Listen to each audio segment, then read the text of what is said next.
सांगली शहरामध्ये गुंतवणुकीचा विचार करताय? कमर्शियल लोकेशन हवं आहे, स्वतःलाच व्यवसाय करायचा आहे किंवा नामांकित ब्रँड्ससाठी भाडे तत्वावर द्यायचं आहे? मग डोळे झाकून एकच पर्याय, श्री राजलक्ष्मी मॉल. सांगली जिल्ह्यातील नामांकित, अनुभवी व सुप्रसिद्ध श्री राजलक्ष्मी ग्रुप यांचे श्री राजलक्ष्मी मॉल. एकाच छताखाली branded showrooms, restaurant, gym, food court, multiplex theatre, club house, game zone.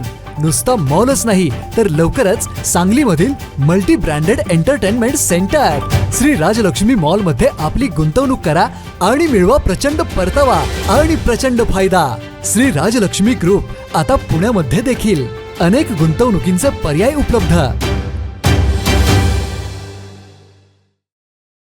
नमस्कार सर, मी राज्यातल्या यंत्रमाग धारकांच्या वतीनं या ठिकाणी महावितरणनं जो वीज दर प्रस्ताव सादर केलेला आहे आणि त्याच्यावर जी फेरविचार याचिका दाखल केलेली आहे त्याच्या बाबतीमधलं राज्यातल्या यंत्रमाग धारकांचं म्हणणं या ठिकाणी सादर करण्यासाठी उपस्थित आहे.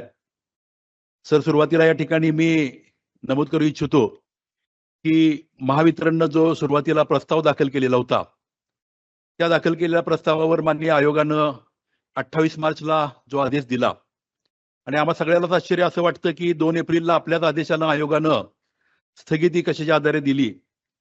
कारण कधी म्हणजे आजपर्यंतच्या इतिहासामध्ये एकदाच आपल्याला ग्राहकांना कुठेतरी दिलासा मिळेल का काय अशी शक्यता निर्माण झालेली होती त्या आदेशामध्ये. परंतु तो आम्हाला मिळालेला आनंद 4 दिवसामध्ये संपुष्टात आला आणि 2 एप्रिलला स्थगिती मिळाली. त्याच्यानंतर माननीय आयोगानं महावितरणची फेरविचार याचिका जी होती त्याच्यावर आमचं कुठलंच म्हणणं न ऐकून घेता 25 जूनला जो सुधारित आदेश दिला तो खरं तर साहेब या ठिकाणी आम्हाला असं वाटतं की महावितरणनं जो मूळ प्रस्ताव दाखल केलेला होता तो जसा तसा आयोगाने स्वीकारला काय असं वाटण्यासारखी परिस्थिती निर्माण झाली. तर या सगळ्या पार्श्वभूमीवर मी आमच्या राज्यातल्या यंत्रमाग धारकांच्या वतीनं या ठिकाणी एक छोटं थोडक्यामध्ये म्हणणं असं मांडू इच्छितो की सर, महावितरणनं जो प्रस्ताव दाखल केलेला आहे त्यामध्ये गळती लपवलेली आहे आणि आपला जो मूळ आदेश होता त्यामध्ये देखील आपण त्या अतिरिक्त गळतीवर बोट ठेवलेलं होतं. जवळपास जी 8% अतिरिक्त गळती होती ती नाकारून आपण वीज ग्राहकांना दिलासा देण्याचा प्रयत्न केलेला होता. तर आमचं या ठिकाणी आग्रहाची मागणी राहील की गळतीच्या बाबतीमध्ये या ठिकाणी आपण पुन्हा एकदा कठोर काही निर्णय घ्यावेत आणि राज्यातील उद्योग क्षेत्राला आणि यंत्रमाग धारकांना दिलासा द्यायचा प्रयत्न करावा. त्याबरोबरीने सर, यंत्रमाग व्यवसायाच्या बाबतीमध्ये बोलायचं झालं तर राज्यामध्ये जवळपास 20 लाख यंत्रमाग धारक आहेत. प्रचंड मोठा रोजगार त्यातून निर्माण होतोय. गेल्या अनेक वर्षापासून अनेक वेगवेगळ्या कारणांच्यामुळं हा यंत्रमाग व्यवसाय नामशेष होतोय का अशी परिस्थिती आहे. अशा परिस्थितीमध्ये सातत्यानं वाढणारे वीज दर हा खूप मोठा अडचणीचा विषय या ठिकाणी या व्यवसायासमोर उभा ठाकलेला आहे. अशा वेळेला आपण या ठिकाणी जो 25 मार्च रोजी जो आदेश दिलेला आहे तो आदेश निश्चित करावा अशी आमची सगळ्यांची त्या बाबतीमध्ये मागणी आहे. साहेब, दुसरं एक मी आपल्या सगळ्यांचं लक्ष याकडे वेधू इच्छितो की प्रस्तावातील तांत्रिक विसंगती.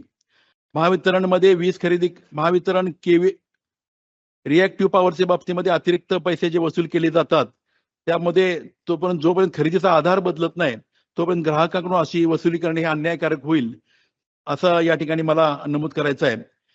महावितरणच्या वितर हानीचे आणि खर्चाचे त्रयस्थ संस्थेला सर ऑडिट करावं अशी एक आमच्या सगळ्या यंत्रमाग धारकांच्या वतीनं मागणी आहे. आणि सर, मला असं पुन्हा एकदा सुचवायचं आहे की फेरविचार याचिकेद्वारे लादलेली दरवाढ या ठिकाणी आयोगानं रद्द करावी आणि आपला 25 मार्चचा जो आदेश आहे तो नक्की करून राज्यातील ग्राहकांना दिलासा द्यावा. धन्यवाद.